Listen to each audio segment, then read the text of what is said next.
As expected, the parliamentary session began with calls from the opposition to join Saturday's protest, with the DP chair stating no government can resist the unity of the population. The number of foreign tourists visiting Albania in 2017 increased significantly from the previous year, with the Instat director announcing the arrival of 2.3 million foreigners for the calendar period. 47 students successfully completed 3-month internship programs with the municipality of Tirana, being provided with projects according to their study skills. Good evening. It's 6 o'clock on Thursday, the 25th of January 2018. Welcome to the English edition of Aura News. My name is Alexandra and I'm here to bring you the day's top stories from across the country translated into English. The opposition today used the Parliament's podium to urge citizens to join the protest on Saturday at 12 o'clock. Democratic Party Chair Basha said that the country is on the verge of economic collapse and is threatened by potential chaos and lack of public order. Basha said that no corrupt government can withstand the unity of the people. You cannot resist the union of the people, said Basha. On the other hand, chair of the parliamentary group of the Socialist Party, Tayland Bala, replied to the opposition leader, who listed many other reasons why, according to him, the opposition calls for such protests. You want to protest for the protection of the money of your father-in-law's palace, exclaimed Bala. Meanwhile, former Prime Minister Salih Berisha spoke more harshly, addressing statements to the majority ministers that on Saturday they will have no choice but to face the public. You will not find a place to hide on Saturday, said Salih Berisha. Tayland Bala replied to the former Prime Minister, retorting, you are expressing your family tension following your son being summoned to the prosecutor's office. Bala said the opposition protests are also in support of the corrupt directors of the Socialist Movement for Integration.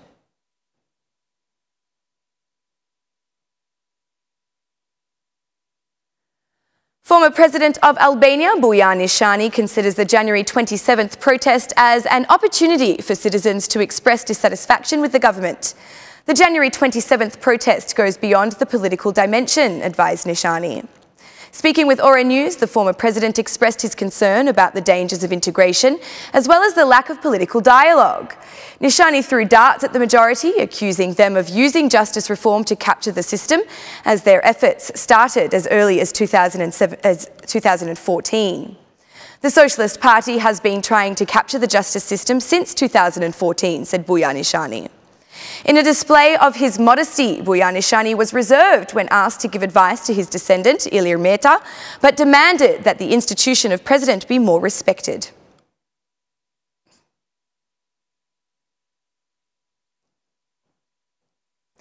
The Minister for Health and Social Protection, Ogerta Manastirliu, paid a visit today to the regional hospital in Gjirokastra. It was from here that she pledged the hospital will be upgraded within 3 months to ensure it is equipped with modern medical technology, such as to perform mammography, ultrasounds, incubators and more. Within 3 months, the Gjirokastra hospital will have its new equipment, said Manastirliu. The minister looked closely at how the buddy system amongst the health institution works, whereby a team of doctors from university hospitals in Tirana are providing specialised health services to meet the needs of patients in the region. For the first time, some doctors at the Queen Geraldine Maternity Hospital performed a complicated intervention, whereas previously this procedure had never been attempted at the hospital of Gjirokastra.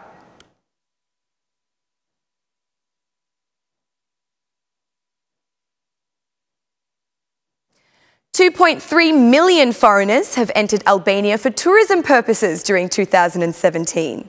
Instat director Delina Abrahimai, during an interview with Aura News, declared that this is a significant increase in foreign tourists compared with the previous year. A noticeable shift in the trend this year relates to the significant reduction in the number of Kosovars who have come for vacation, instead seeing a significant increase in Polish, Czech and Macedonian arrivals. Many foreigners are also considering more than just a vacation in Albania. According to the Instat director, interest in obtaining residence permits in Albania is also on the rise, with the highest number of applications coming from Italy and Turkey. The Italians and Turks have asked for more residence permits than any other nationality, said Delina Ibrahimai. Albania has also experienced an increase in the number of asylum seekers applying to stay here, with mainly Syrians and Afghans choosing our country to escape the wars in their homelands. The number of asylum seekers who have come to Albania has doubled, declared Ibrahimaj.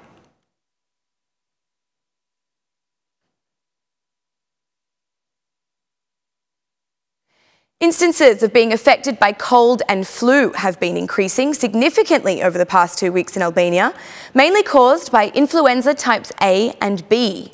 14,000 people across the country have now been affected by the virus, representing an increase of 1,000 cases. Despite this, doctors advise the situation is far from epidemic. 14,000 people affected by A and B viruses, said the public health institution. The country will be considered to have entered a flu epidemic only when the number of affected people exceeds 17,000. Epidemiologist at the public health institution, Artan Simaku, called on citizens to contact family doctors as soon as symptoms such as temperature, fatigue or throat pain appear.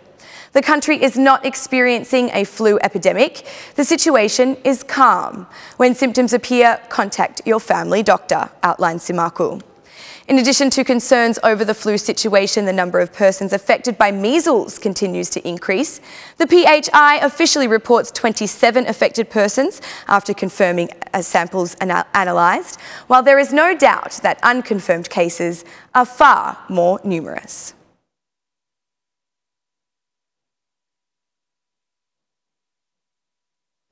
Madalena Chanai is an architecture student who also completed an internship program with the municipality of Tirana. The most talented youth can apply to be part of this program to gain experience by taking part in important city projects under the monitoring of experts from the institution. Madalena worked for 3 months at the project office within the municipality, and as an architect, she says that Tirana already has good development potential, a piece of Paris in the capital of Albanians. Like Madalena, 47 other young people became part of the program. Veliaj believes that through this practice they have a better understanding of the current reality and will therefore be more prepared in the labour market. He added that they should be more motivated by the receipt of payment. The moment has come to think not just about opportunity for experience, but also for payment. We started a project for interns who develop skills within private companies, but we are also ready to do this for the practices within the municipality of Tirana to make sure that, given our strict selection, we have a compensation scheme, even for pocket money, to make it easier for the next generations of students who come here, explained Mayor Veliaj. Internships for young people and environmental policies are two elements that, according to Veliaj, should be adopted in other cities of the country. The fact that the project is working is very good news. I am glad that the municipality of Tirana carries the greatest burden in innovating such practices. Now, it's time to encourage other municipalities to implement successful projects, concluded Arion Veliaj.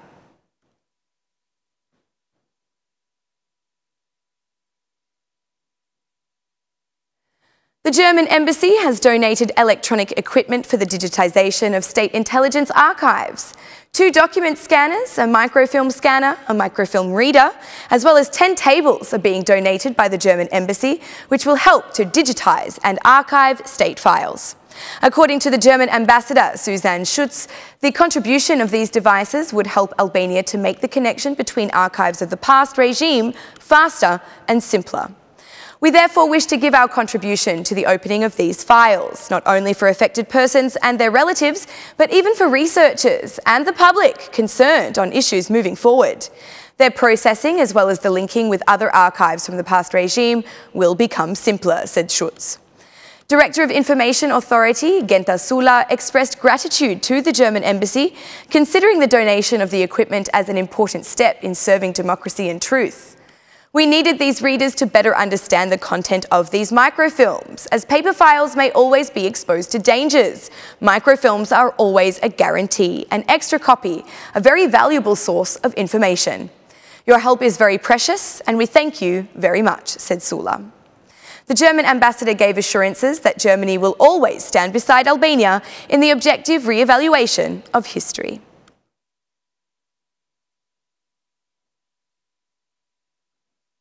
And that's the news across the country today. Thank you for watching our English edition this evening, and be sure to join me again every Monday to Saturday at 6 p.m. for the latest news from Albania. Once again, on behalf of Aura News, thank you and good night.